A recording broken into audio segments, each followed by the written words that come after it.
I answered the email. My wife died 18 years ago. The sender? sarah.mitchell1979@gmail.com. Sarah Mitchell, my wife. The woman I watched burned to death in our house on December 3rd, 2006. The subject line was blank. The message had 3 words. Robert, I'm scared. My hands shook so hard I nearly dropped the phone. It was 11:47 p.m. on a Tuesday. I'd been up late sorting through old tax documents, the kind of mundane task that fills the empty hours when you're 73 and living alone. The email notification had lit up my screen like a flare in the dark. I stared at those 3 words until they blurred. Robert, I'm scared. Sarah used to say that. When thunder cracked too close to the house. When I had to travel for work. When the doctor called with test results. Always the same words, delivered in that soft voice that made me want to fix everything. But Sarah was dead. I'd identified her body. I'd held her funeral. I'd visited her grave every Sunday for 18 years. This had to be a sick joke. Some hacker who'd broken into her old email account playing games with a widower's grief. I should delete it, block the address, go to bed. Instead, I clicked reply. Who is this? I typed. My fingers fumbled over the keys. This isn't funny. If this is some kind of scam, I'm calling the police. I hit send before I could second guess myself. Then I waited. 1 minute, 5 minutes, 10. Nothing. I set the phone down and rubbed my eyes. Exhaustion, that's what this was. Grief does strange things to the mind, even after all these years. Tomorrow morning I'd wake up and realize how foolish I'd been to take this seriously. But when I picked up my phone to set an alarm, there was a new message. I don't know who I am, but I found this email in my phone. I've been having dreams. A man's voice. A house with blue shutters. A dog named Charlie. Are you real? My breath caught in my throat. Blue shutters. We'd painted them together the summer before she died. She'd gotten more paint on herself than on the wood, laughing in that way that made her whole face light up. Charlie. Our golden retriever, dead for 15 years now. I called the number I'd kept active all these years. Her old cell phone. I paid the bill every month. $30 I couldn't really afford on my pension, because letting that number die felt like killing her all over again. It went straight to voicemail. Her voice, frozen in time from 2006. Hi, you've reached Sarah. Can't get to the phone right now, but leave a message, and I'll call you back. I'd listened to that greeting 1,000 times, just to hear her voice. My fingers trembled as I typed back. Where are you? What's your name now? The response came faster this time. Emma Davis. I live in Portland. I don't know why I'm writing to you. I found this email address in an old account on my phone. I've been seeing a therapist. She says I have dissociative amnesia. I don't remember anything before 2006. But lately, I've been having these flashes. Your name, Robert. I don't know any Robert. Portland, Oregon. 2,800 miles from Atlanta. I looked at the clock. 12:03 a.m. I opened my laptop with shaking hands and booked the first flight I could find. 6 hours from now, departing at 6:15 a.m., I didn't pack, didn't think, just grabbed my wallet and car keys. My daughter Emily called at 12:47 a.m. I'd texted her a screenshot of the email, too wired to care that I was waking her up. Dad, she said, her voice thick with sleep and concern. Dad, please tell me you're not serious. I have to go, I said. I was pulling clothes from my dresser, stuffing them into an old duffel bag. I have to see. Mom is dead. We buried her. This is some scammer who found her old email. She mentioned Charlie. The blue shutters. That information is probably on her old Facebook page. Dad, please, don't do this to yourself. But I could hear the crack in her voice. The same desperate hope that was flooding through my veins. What if it's her? I whispered. Emily was quiet for a long time. Even if by some miracle. Dad, she wouldn't be Mom. Not after 18 years. Not after everything. I know, I said. But I didn't know. I didn't know anything anymore except that I had to get on that plane. The flight felt endless. I couldn't sleep, couldn't eat the stale pretzels the flight attendant offered. I just kept refreshing my email, waiting for another message. It came somewhere over Kansas. I'm attaching a photo. My therapist says sometimes seeing familiar faces can trigger memories. I don't know why I'm doing this. You're probably not even who I think you are. The photo loaded slowly, pixel by pixel. My heart hammered against my ribs. A woman's face appeared. Older, different. Her hair was shorter, lighter than I remembered. She wore glasses she'd never needed before. Her face had more lines, the softness of youth replaced by a weathered kind of beauty. But her eyes, those green eyes with the gold flecks around the pupils. And there, on her right wrist, barely visible in the photo, a small tattoo of a butterfly. Sarah had gotten it on our 10th anniversary, despite her fear of needles. Because you helped me transform, she'd said. Because you gave me wings. I made a sound that was half sob, half laugh. The woman next to me shot me a concerned look, but I couldn't stop staring at the photo. I zoomed in on her wrist. The butterfly was faded, the colors muted by time and sun, but it was there. That specific butterfly, with the asymmetrical wings that the tattoo artist had messed up, Sarah had loved it anyway. That's you, I typed back, my vision blurred with tears. Sarah, that's you. The butterfly tattoo. You got it at a shop on Peachtree Street. The artist's name was Miguel. You held my hand the entire time. The reply came immediately. I don't remember that. I don't remember any of it. Who am I? Who was I? I spent the rest of the flight typing out our life. How we met at a coffee shop in 1978. Her awful jokes that made me laugh anyway. The way she hummed when she cooked. Our daughter Emily, born in 1982. The little house with the blue shutters in Decatur. Charlie, who slept at the foot of our bed every night. The fire. I couldn't bring myself to describe that night. How I'd been at my brother's house 30 miles away. How I got the call at 2 a.m. How I drove through red lights and stop signs. My brother screaming at me to slow down. How the house was still smoldering when I arrived. Firefighters hosing down the blackened skeleton of our home. How they told me they'd found a body in the master bedroom. Female, approximately 5'6", burned beyond recognition. How I'd had to identify her by her dental records because there was nothing else left to identify. The plane landed at 2:47 p.m. Pacific time. I'd given Emma the name of my hotel and my phone number. She'd agreed to meet me at a coffee shop near her apartment at 4 p.m. I had 73 minutes to figure out what to say to my dead wife. The coffee shop was called Brewhaven, a hipster place with exposed brick and mismatched furniture. I got there 20 minutes early and ordered a black coffee I couldn't taste. Every time the door opened, my head snapped up. At 3:58 p.m., a woman walked in. I knew it was her immediately, even though she looked nothing like the girl I'd married. She wore jeans and a blue sweater, her short hair tucked behind her ears. She scanned the room nervously, her hands clutching a small purse. Our eyes met. She froze. I stood up slowly, afraid any sudden movement might make her bolt. Emma? She nodded, taking a tentative step forward. Robert? Bob? I said automatically. Everyone calls me Bob. We stood there, 5 feet apart, two strangers who might have been everything to each other once upon a time. You look, she started, then stopped. I'm sorry. I don't know what I expected. Older? I offered with a weak smile. Yeah, I know. It's been a long time. She moved to the table and sat down, her movements careful and measured. I sat across from her, studying every detail of her face. The slope of her nose, the curve of her lip, the tiny scar above her left eyebrow, from when Emily had accidentally hit her with a toy as a toddler. Tell me, she said quietly. Tell me who you think I am. So I did. I pulled out my phone and showed her photos. Our wedding day, 1979, both of us so impossibly young. Emily, as a baby. Christmas mornings. Vacation photos. Her 30th birthday party. She stared at each picture with an expression I couldn't read. Not recognition, exactly. Something more like grief. I don't remember any of this, she whispered. But when I look at these photos, I feel something.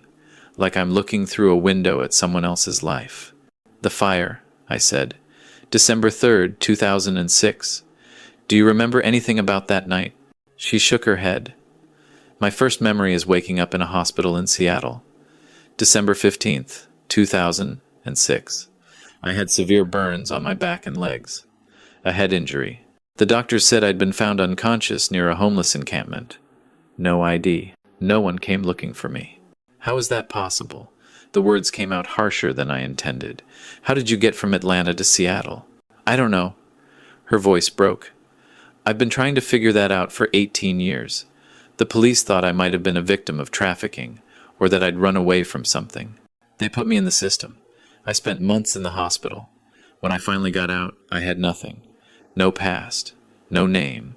I chose Emma because a nurse who was kind to me was named Emma. Davis because it was common and generic and felt safe. I couldn't breathe. My wife had been alive, alone and terrified, while I'd been mourning her death. The body, I said. They found a body in our house. I identified it. They said it was you. I've thought about that, she said. I've thought about it every day since I started remembering. Since the dreams started, there's only one explanation that makes sense. She pulled out a folder from her purse and slid it across the table. Inside were newspaper clippings, all from December 2006. Articles about the fire, about me, the grieving husband, about the investigation, and one article I'd never seen before, from a Seattle newspaper dated December 16, 2006. Unidentified woman found near encampment, severely injured. Someone else died in that fire, she said. And somehow I ended up 2,000 miles away, with no memory of how I got there. The room felt like it was tilting. That's impossible.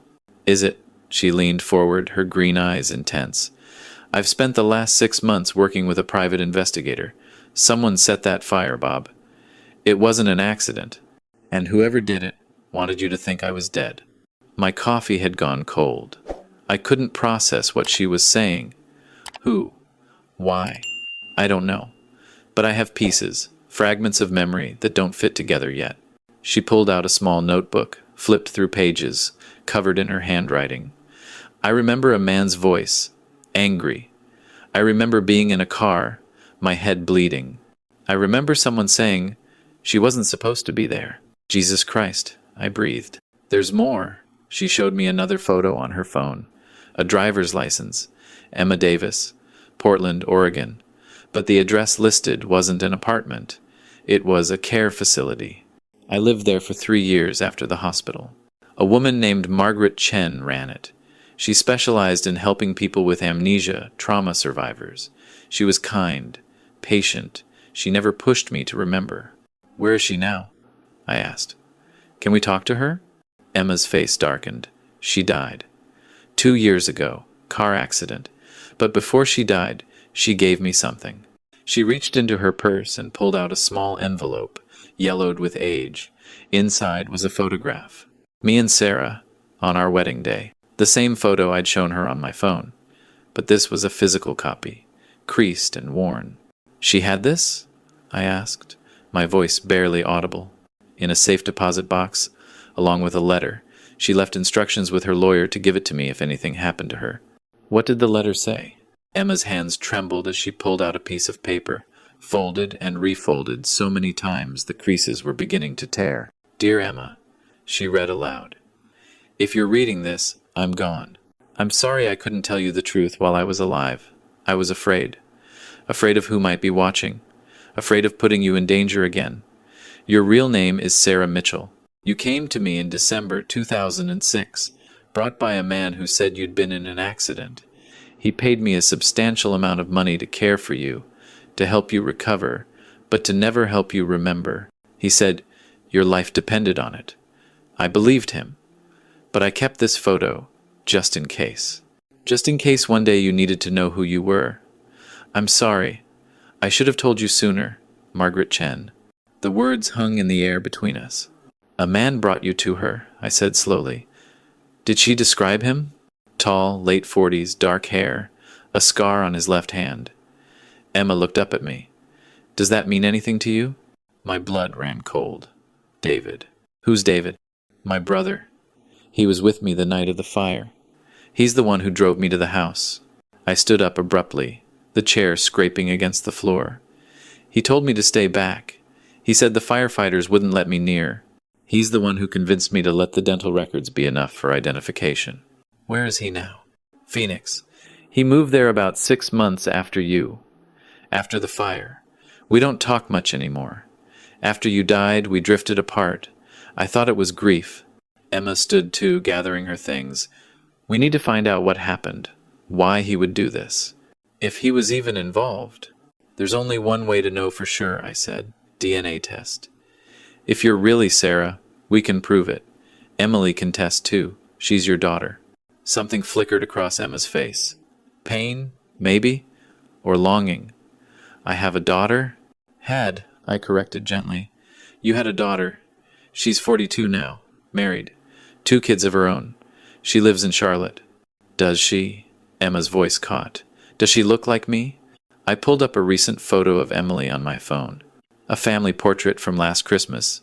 Emily with her husband and kids, all of them grinning and matching ugly sweaters. Emma stared at the photo for a long time. A tear rolled down her cheek. She has my eyes. She has your laugh too, I said softly. And your terrible sense of direction, and the way you used to tap your fingers when you were thinking. I still do that, Emma whispered. Tap my fingers. I never knew why. We left the coffee shop and found an urgent care clinic that could do DNA testing. The nurse who took our samples was cheerful and professional, completely oblivious to the magnitude of what we were doing. Results in 3 to 5 days, she said brightly. 3 to 5 days. 72 to 120 hours. I'd waited 18 years. What was a few more days? Everything, as it turned out. I stayed in Portland. I couldn't leave, couldn't fly back to Atlanta and pretend this wasn't happening. Emma and I met every day, at coffee shops and parks, neutral spaces where we could talk without the weight of history pressing down on us. She told me about her life as Emma Davis, the job she worked at a bookstore, the small apartment she'd lived in for the past 10 years, the community college classes she'd taken, trying to build a life from nothing, the therapy sessions where she'd slowly pieced together fragments that didn't make sense. I told her about life after Sarah, the years of grief that felt like drowning, Emily's wedding, which I'd attended in a fog, the grandchildren I'd learned to love even though I felt hollowed out inside, the empty house I rattled around in, unable to sell it because it was the last place I'd seen her alive. On the 3rd day, she took me to a small park near her apartment. We sat on a bench facing a pond, watching ducks paddle in lazy circles. Tell me about her, Emma said. About Sarah. Who was she? It was strange, talking about my wife to a woman who might be my wife. But I did it. I told her about Sarah's love of terrible puns, how she sang off-key in the shower, how she couldn't keep a plant alive to save her life but had somehow managed to raise a garden of humans who loved her. She sounds wonderful, Emma said quietly. She was. I'm not her, you know. She turned to look at me. Even if the DNA test proves I'm Sarah Mitchell, I'm not the woman you married. I don't have her memories, her experiences. 18 years have passed. I'm someone else now. I know, I said. And I did. The woman sitting next to me was a stranger no matter what her DNA said, but she was also familiar in ways I couldn't explain. The way she tilted her head when she was thinking. The soft hum she made when she was comfortable. The way she took her coffee black with 2 sugars, the same way Sarah had. On the 5th day, we got the call. The DNA results were in. We met at the clinic. Emma's hands shook as we sat in the small consultation room, waiting for the doctor to come in. Whatever it says, I told her, it doesn't change anything. You're still Emma. You're still the woman who survived something impossible. She nodded, but I could see the fear in her eyes. The hope. The terror of having hope. The doctor came in, a middle-aged woman with kind eyes and a manila envelope. She sat down across from us and opened the file. The results are conclusive, she said. Based on the DNA sample from Robert Mitchell and the sample from Emma Davis, there is a 99.98% probability that you are biological parent and child. The room spun. What? The doctor looked confused. I'm sorry, I thought you knew. The relationship indicated by the DNA markers is paternal. Mr. Mitchell is Emma Davis's biological father. I couldn't breathe. Emma grabbed my hand, her grip tight enough to hurt. That's impossible, I said. She's my wife. We're the same age. I'm sorry, the doctor interrupted gently, but the results are clear. If you'd like, we can run the test again, but I assure you, our lab is very thorough. Emma and I sat in my rental car in the clinic parking lot, both of us too stunned to speak. I don't understand, she finally said. How can I be your daughter? You can't be. Emily is my daughter. You're my wife. But even as I said it, pieces were clicking into place, things that had never made sense. How old are you? I asked Emma. Really? When's your birthday? I don't know. I put down April 15th, 1979 on my documents because I had to put something.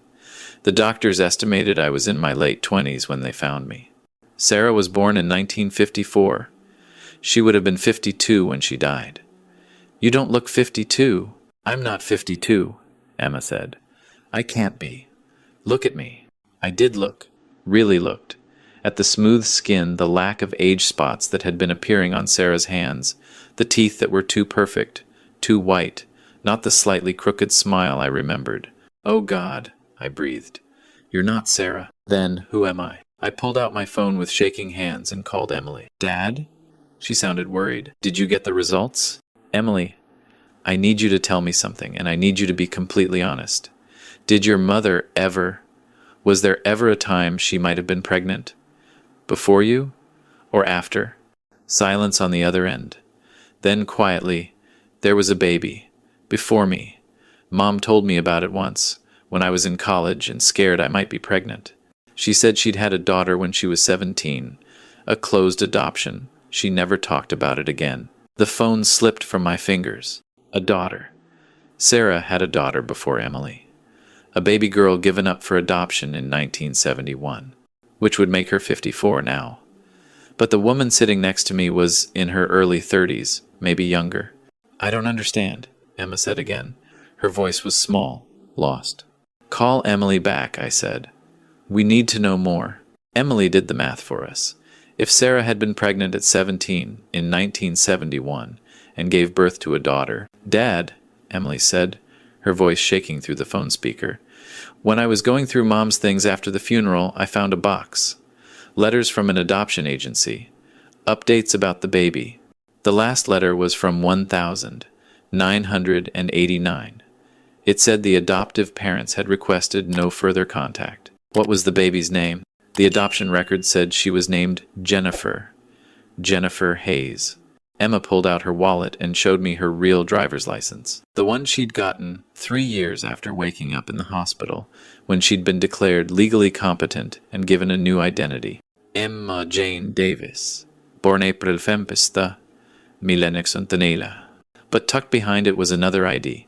Older, damaged by water and time. I could barely make out the name. Jennifer Hayes. Date of birth, the 3rd of November, 1971. I found this in my jacket pocket, Emma whispered. When I woke up in the hospital, it was the only thing I had. My sister-in-law, my wife's daughter from before we met. 35 years old, not the mid-20s the doctors had estimated, and someone had tried to kill her. The rest of the story came out in pieces, assembled like a nightmare puzzle over the next 3 days. Emily flew out to Portland. The reunion was heartbreaking. Emma meeting the sister she didn't know she had, Emily meeting the half-sister her mother had never told her about. We hired a private investigator who had a contact in the Atlanta Police Department. The fire investigation had been cursory ruled an accident, faulty wiring in the old house. But when we asked them to look again, they found something. The body in the fire hadn't been identified by dental records. That was a lie, David had told me. The body had been too badly burned for any identification. They'd simply assumed it was Sarah because she was the only one reported missing, and I'd been too destroyed by grief to question it. They'd closed the case quickly. Too quickly. David, my brother, who'd moved to Phoenix right after, who'd cut off contact, who'd had a gambling problem he thought no one knew about. The investigator found him in Phoenix. Found the records of a massive debt he'd paid off in January 2007. $200,000 paid to a loan shark who had been threatening to kill him. Found evidence that David had been in contact with a man named Marcus Webb, a known criminal who specialized in making problems disappear. The theory, as best we could piece together, David had needed money desperately. He'd found out somehow about Sarah's first daughter, maybe overheard a conversation, found the letters, something. He'd tracked down Jennifer Hayes, who was living in Atlanta at the time. He'd convinced her to come to our house that night while I was gone, probably with some story about Sarah wanting to meet her. And then he'd tried to stage an accident, a fire that would kill Jennifer and let him claim Sarah's life insurance, $250,000. But something went wrong. Maybe Jennifer fought back. Maybe the fire spread faster than he'd planned. He'd panicked, driven Jennifer's unconscious body across the country to Seattle, paid Margaret Chen to keep her quiet and care for her. And Sarah? The real Sarah? We found her grave marker, of course, but when we got a court order to exhume the remains, there was nothing there. No body. The casket we'd buried was empty, which meant Sarah was still out there somewhere.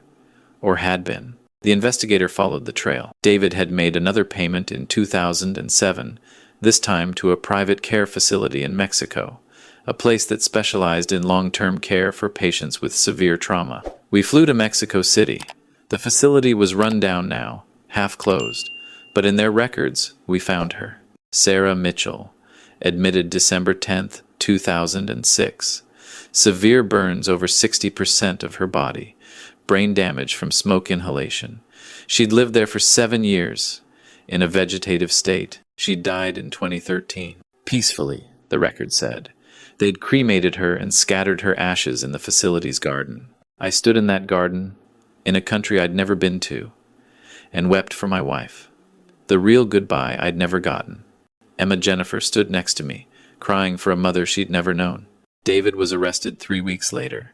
He confessed everything, though his lawyer tried to argue it had all been an accident that spiraled out of control. The debt, the plan, the fire that killed an unknown woman who'd been sleeping in our guest room, a friend of Jennifer's who'd come home with her that night. Marcus Webb was already in prison on unrelated charges. He confirmed David's story, in exchange for a reduced sentence. The truth was messier and more painful than any story I could have imagined. My wife hadn't been alive all these years.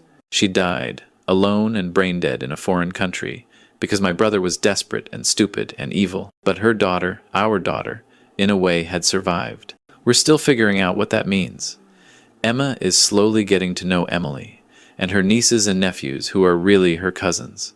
She's in therapy, processing not just the amnesia, but the trauma of learning who she really was and what happened to her. She remembers more now, flashes of that night, David's face, the smell of smoke, the pain. She's also remembering Jennifer's life before the fire. A quiet existence, working as a librarian in Atlanta. A boyfriend she'd been planning to move in with. The nervous decision to reach out to her birth mother after 20 years of no contact. As for me, I'm learning to separate grief from the woman sitting across from me at Sunday dinners. Emma is not Sarah, but she carries Sarah's DNA, her laugh, some of her mannerisms that must be genetic rather than learned. She's also become someone important in her own right. Not a replacement, not a ghost, just a person who survived something impossible and is trying to build a life from the ruins. I visit the real Sarah's grave now, not the empty plot in Atlanta, but the garden in Mexico City where her ashes were scattered. I've been twice. I'll go again. But I also have coffee with Emma every Sunday when she drives down to visit. We're building something new, something that doesn't fit any normal category. Not father and daughter, not quite family, but not strangers either. Survivors, maybe. Both of us. The email that started this all is still in my inbox. I keep it there, those 3 words that changed everything. Robert, I'm scared. Sarah's daughter reached out across time and distance and amnesia, guided by instincts she didn't understand, to find the only connection she had left to who she'd been. And somehow, impossibly, I answered,